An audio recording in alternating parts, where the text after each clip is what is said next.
রামপুর উচ্চ বিদ্যালয়ে অনলাইন ক্লাসের পক্ষ থেকে সবাইকে আন্তরিক শুভেচ্ছা। আশা করি ভালো আছো শিক্ষার্থীবৃন্দ। আমি রিনা রানী দেবী, সহকারী শিক্ষক।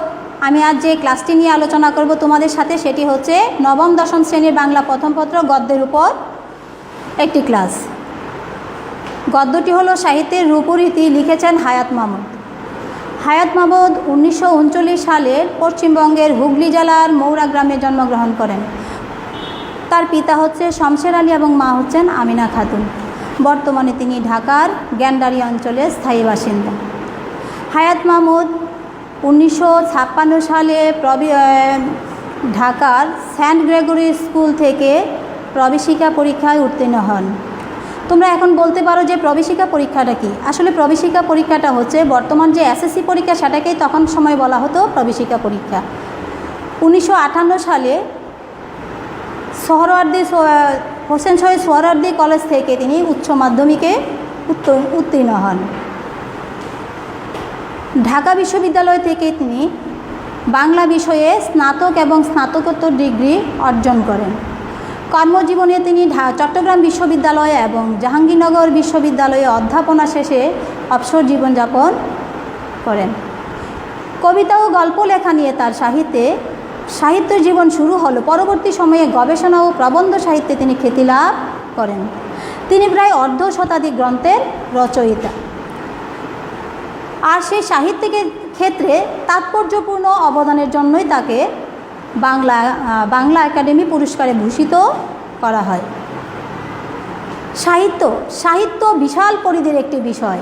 আমরা সামগ্রিকভাবে সাহিত্য বলি বটে, কিন্তু বিষয়ের বিচারের সময়ে গদ্য, পদ্য, ছোট গল্প, উপন্যাস ইত্যাদি স্বতন্ত্রভাবে ব্যাখ্যা বিশ্লেষণ করে হৃদয়ঙ্গম করি। সার্বিকভাবে সাহিত্যের রূপ বলতে আমরা সাহিত্যের বিভিন্ন শাখাগুলোকে বুঝে থাকি, আর রীতি হলো সেই শাখাগুলোকে পর্যবেক্ষণ এবং আলোচনা করা। তাহলে সাহিত্যের অনেকগুলো কি আছে? শাখা এবং প্রশাখা আছে, যেমন কবিতা, নাটক, ছোট গল্প, উপন্যাস, প্রবন্ধ ইত্যাদি। আমরা আজ কবিতা এবং নাটক দুটি নিয়ে আলোচনা করব।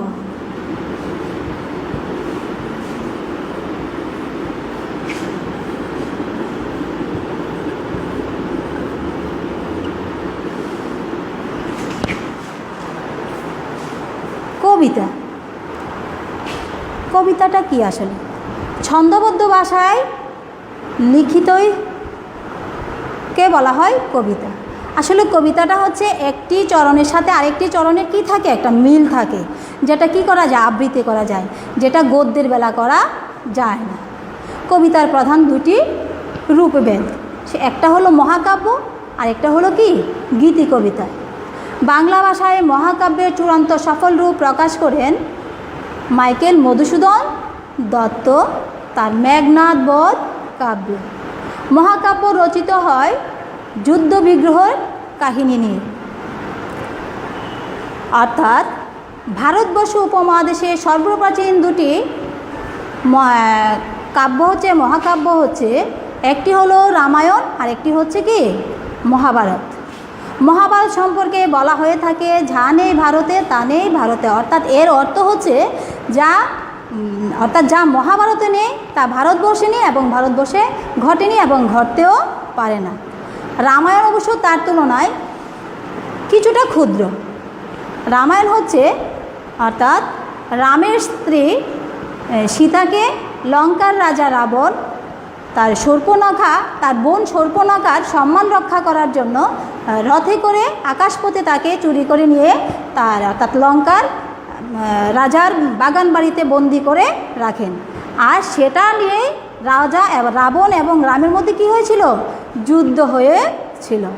মহাকাব্যের মূল লক্ষ্য গল্প বলা, তবে তাকে গদ্যে না লিখে পদ্যে লিখতে হয়। এর বাহিরে আছে সংক্ষিপ্ত আকারের কবিতা, যা গীতি কবিতা হিসেবে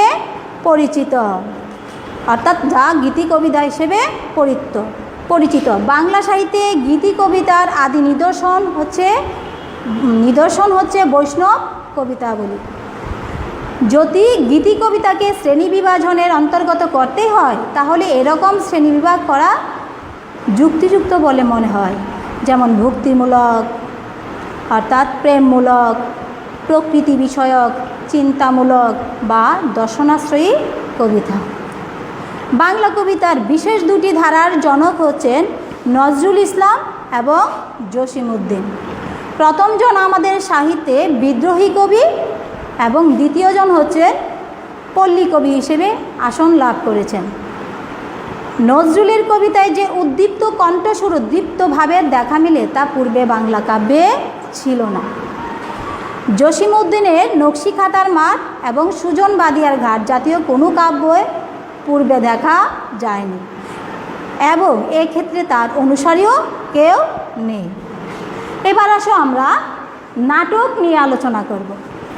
নাটক, বিশ্বসাহিত্যে নাটক হচ্ছে সর্বাপেক্ষা প্রাচীন, তবে মনে রাখা দরকার নাটক সেকালে পুস্তক আকারে মুদ্রিত হয়ে ঘরে ঘরে পঠিত হতো না। নাটক কী করা হতো?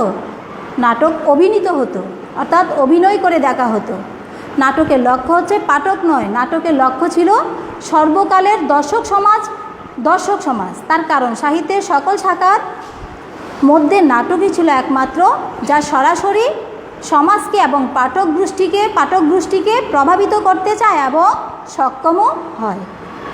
সংস্কৃত অলঙ্কারিক বৃন্দ নাট্য সাহিত্যকে কাব্য সাহিত্যের মধ্যে গণ্য করেছেন।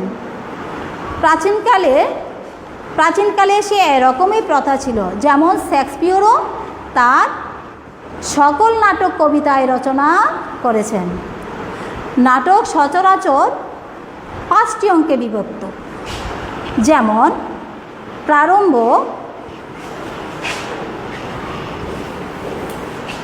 নাটকের কয়টি অঙ্ক? 5টি অঙ্ক। যেমন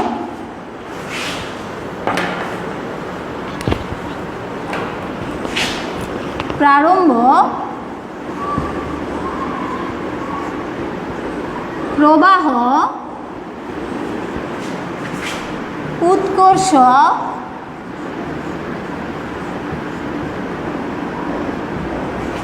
গ্রন্থিমোচন,